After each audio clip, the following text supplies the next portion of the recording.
Bonjour à toutes et à tous, j'espère que vous allez bien et j'espère que tu vas bien Pépé. Je suis en pleine forme Arnaud, je suis ravi de te retrouver, je suis ravi de vous retrouver. Aujourd'hui on va parler du QD OLED, alors c'est la nouvelle technologie dont tout le monde parle en 2022 pour les téléviseurs et on va voir si ça vaut le coup ou pas. Eh bien vous nous avez posé toutes vos questions sur Instagram, n'hésitez pas à vous abonner par ailleurs et je vais les poser à Pépé. C'est parti!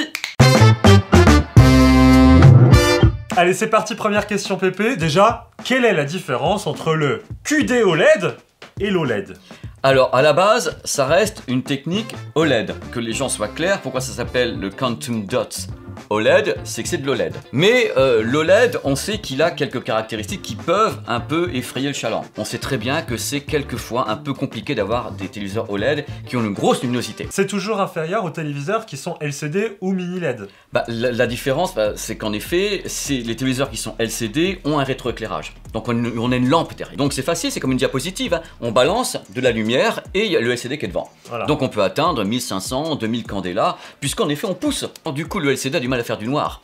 Parce que derrière, il y a toujours un endroit où il va y avoir des LED allumés, des mini LED, et on a du mal à dézoner ces endroits-là, tu as des chevauchements, ça fait que le LCD a du mal à faire un noir profond, tandis que l'OLED n'a pas de rétroéclairage. Donc il doit tout fabriquer lui-même. Donc chaque pixel est indépendant. Chaque groupe de pixels, en effet, est parfaitement indépendant. Ça fait que l'illumination se fait directement par les pixels. Il n'y a pas de rétroéclairage. Donc de ce fait, comment est-ce que tu fais pour avoir en même temps toute cette patate alors qu'il n'y a pas de rétroéclairage? Donc les dalles OLED ont d'autres caractéristiques, en effet, puisque le ratio de contraste est magnifique, puisqu'il suffit d'éteindre les diodes, mais elles ne peuvent pas délivrer 1500, 2000 candela parce qu'elles sont limitées, parce qu'elles fabriquent leur propre lumière. Donc ce qui fait que la solution, c'est le QD OLED ou pas? Alors, que la différence principale entre l'OLED et le QD OLED, c'est qu'on fait intervenir dans le QD OLED des nanoparticules uniquement pour créer le vert et le rouge. Mais j'ai pas compris pourquoi ça pouvait être plus lumineux. Parce que les nanoparticules sont des sortes d'amplis. Ah. C'est-à-dire qu'elles ont une fonction qui existe également sur le LCD, c'est qu'elles sont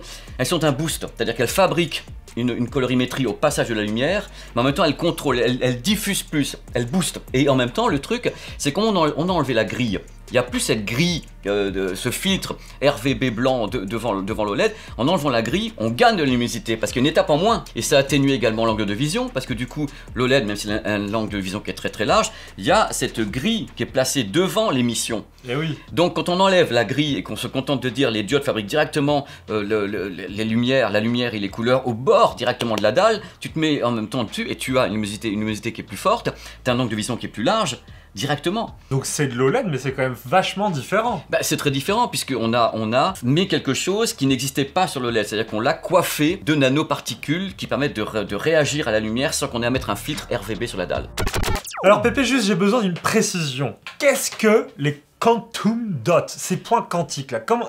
Ça ressemble à quoi et ça sert à quoi? Alors ça a été promotionné et vanté bien sûr par Samsung, ce sont des nanoparticules dont le rôle est de réagir au passage de la lumière. C'est-à-dire qu'en effet, imagine, tu as ces nanoparticules dans un bocal devant toi et tu vas mettre un flux lumineux, bah tiens, ça peut être rouge, ça peut être vert, ça peut être bleu. Elles sont entrées, c'est pas programmé, elles doivent réagir au passage de la lumière et créer une couleur, créer un boost.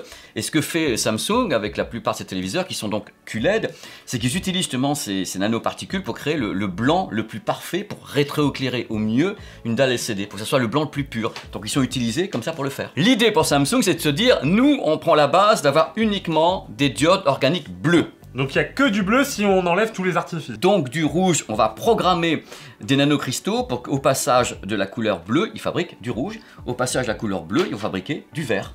Et le bleu, on le laisse tel quel, comme ça va RVB à la fin. Les diodes sont à la base bleues, mais elles sont recouvertes de nanoparticules qui va transformer cette lumière bleue en une lumière rouge, vert. Elles sont placées en triangle et tu as en effet des nanoparticules qui, elles, vont modifier le spectre colorimétrique pour balancer les deux couleurs manquantes autour du bleu. Tout simplement. Oui, le vert est en haut et vous avez donc le bleu et le rouge en bas, c'est un triangle. Alors que sur de l'OLED classique, on est sur un carré. Rien à voir avec ça. On est deux verts et un rouge, un bleu. Oui, parce qu'il y a le OLED, il y a du white OLED.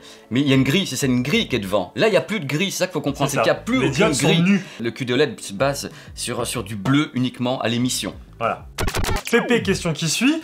Est-ce que cette technologie révolutionnaire, impressionnante que tu me parles, améliore la qualité de l'image par rapport à un OLED? Alors j'ai testé les deux, c'est pour ça que j'ai dit ça serait bien qu'on fasse cette émission. Donc j'ai testé le modèle Samsung, qui est donc le S95B, et j'ai testé le modèle Sony, le A95K.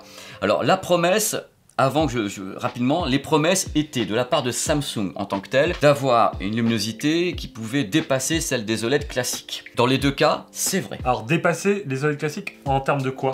En termes de luminosité, donc en candela.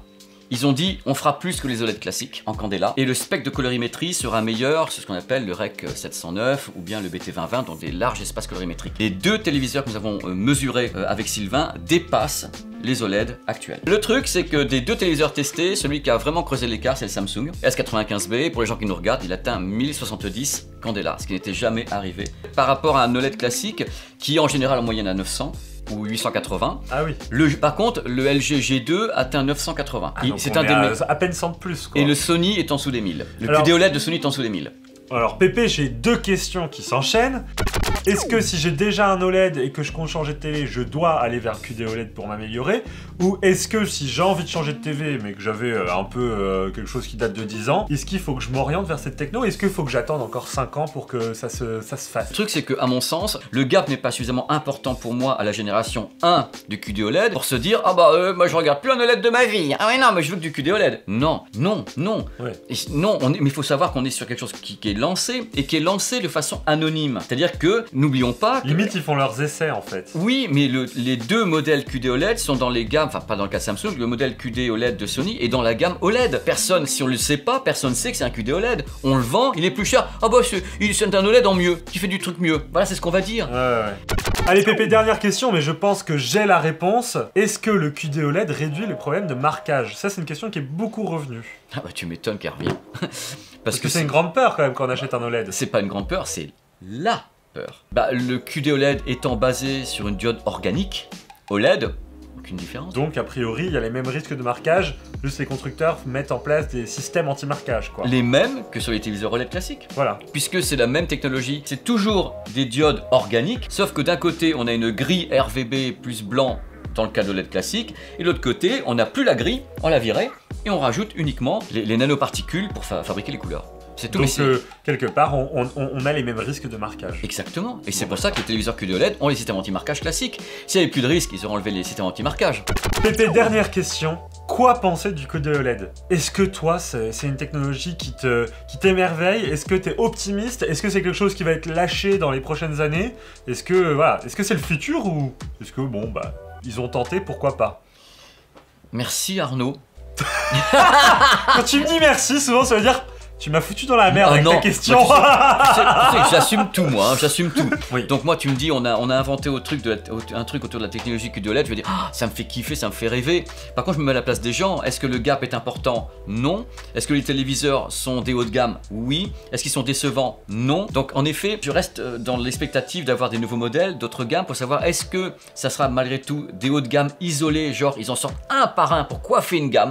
Moi je pense que n'importe comment il n'y a aucun risque avec ces produits, ça reste de l'OLED comme les autres OLED, sauf qu'on a boosté certaines caractéristiques et qu'on a essayé de parer certains problèmes, dont l'anti-reflet, dont la luminosité qui est un peu boostée sur le Sony, un peu plus sur le Samsung, mais on n'est pas en train de foutre les lunettes de soleil en disant « Ah tiens, ils ont révolutionné l'OLED, ah bah tiens, il m'en manquait plus que ça !» Non, ils n'ont pas révolutionné, ils l'ont fait évoluer. Là on est sur la première version, il faut attendre la deuxième. Déjà c'est super encourageant, c'est-à-dire que les mesures sont super, les confrères américains ont vu que ça a vraiment progressé, que c'était vachement bien. Moi je dirais toujours, c'est les premiers, et même moi j'ai pas de recul. Le produit, en fin de compte, moi je l'ai eu 15 jours à la maison, je l'ai pas eu 6 mois, tandis que les autres OLED que j'en ai testé, qui sont restés à la maison un mois, 2 mois, 3 mois, 4 mois, 5 mois, là pour le moment j'ai peu de recul. Ce qui me manque c'est le recul d'au moins 6 mois avec un produit.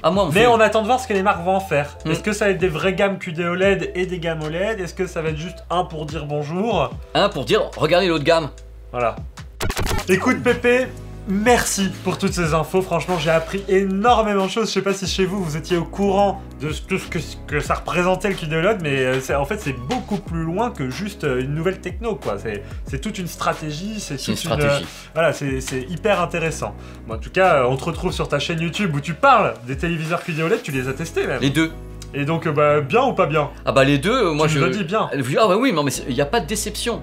Merci Pépé d'être venu à cette table. Écoute, c'était un plaisir. Et n'hésitez pas à nous dire dans les commentaires ce que vous en pensez. Est-ce que c'est une technologie qui vous intéresse? Écoutez les amis, passez une excellente journée. Écrivez-nous dans les commentaires quel prochain sujet on pourrait traiter avec Pépé ici là. Vous nous posez vos questions sur Instagram et sur Twitch parce que cette émission a été réalisée en direct sur Twitch avec nos amis. Écoutez, passez une très bonne journée. Merci de nous suivre. À bientôt. Bon Doliprane. Ciao.